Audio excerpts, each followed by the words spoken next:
Hey, thanks for checking out this Geer Talk clip. This is a short segment where we test the range of an ADX1 transmitter. If you want to see the full episode where we dive into all things Axient Digital, the link is in the description below. Thanks for checking it out. On the quad, you're going to be able to select it into Quadversity mode, and a little light's going to come on that's basically going to say, I'm ignoring this as a cascade port, and I've created two more independent connections to the radio tuners. So instead of having an A and a B, you can add A, B, C, and D. 4 points of connection. Now you might want to do that for, let's say, two different zones. Maybe you need field coverage, but you also need some coverage down the tunnel or the press box or a green room. In our case, let's go to our second instance of prove it, let's do it. Let's test Quadversity. So we've got two half-wave antennas that we're primarily using. Those are our A and B inputs. And let's switch and let's take this show on the road. On the road. Okay. So I can still hear because I've got my in-ear monitoring, but at some point here I'm going to cut out, say hi to our production team. Hi Kyle, hi Justin. Our C and D inputs are being run out here to a couple of paddle antennas, UA874s. This is the Audio Gear executive team. Owner-operator Alan Geer, Director of Sales Mike Cromer. We're going to go for a bike ride. The parking lot guy. As soon as traffic clears up. So we're going to check our distance here. Yep. Quadversity is going to extend your range because, again, you're sending ones and zeros instead of analog carriers. So if just a little bit of information can come from A and a little bit of information can come from C, and it sums the information together, you are going to get some pretty continuous audio. Okay, and I'm off. Brandon, I can't hear you, so sorry if I interrupted you. But just to be clear, we're using a 40 milliwatt transmit strength on my ADX1M. You can see the office fading in the background. We are going to very quickly, we're probably at about 800 or 900 feet of range at this point. And coming up to our cross rate here, we're actually about 1,000 feet right now. And this parking lot is going to represent about 1,200. Let's keep going just up here to the taco shop.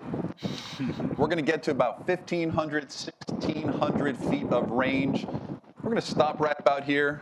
In case you want to verify this, you can Google Map Audio Gear to Fiesta Grill. Shout out to our local taco shop. It's our range, and you know what? Well, as he turned the corner there, I guess we got something get in the way of one of our antennas. He'll pop back in here in a moment, I'm sure.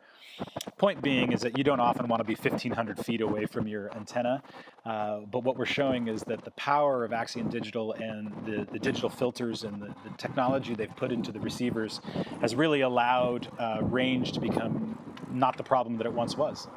You're not going to typically try to power through distances like this. You're going to want to coordinate and be more finesse. You have more finesse, but definitely this is a great example of if your lead singer runs off the front edge of the stage and starts running towards front of house and then runs past the exit of the venue, you're probably still okay. No issues there. One of the new things on Axient Digital that they brought about with this is a concept called the quality meter. We used to look at audio quality and we used to look at RF quality. And sometimes you could have full RF, but the quality of the audio was really, really low. Or what looked like a lot of audio was actually a whole lot of noise or interference. So they've taken those two metrics and put them into a new metric called the quality meter. And the quality meter you'll find on the front of my receiver or on the channel. It's a series of white dots that come right up against the channel name. Whereas you're seeing the RF strength with the yellow lines up to the blue dots, and then audio strength is the actual green input that you see raising and lowering.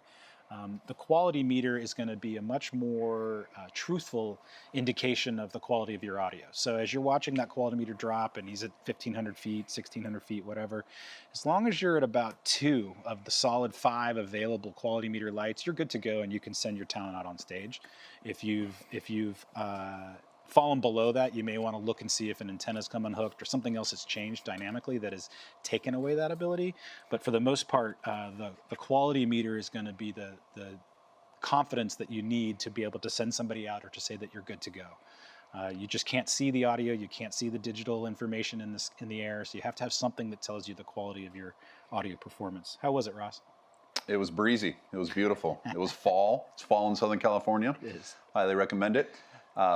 Awesome. Well, I hope that worked, because I don't know. Thumbs up? You did, yeah. You got right. all the way down. We lost you as you turned around coming back from the donut shop. We lost you somewhere in the 1600 foot range out there. Cool. But everything shy of that, we heard you just great.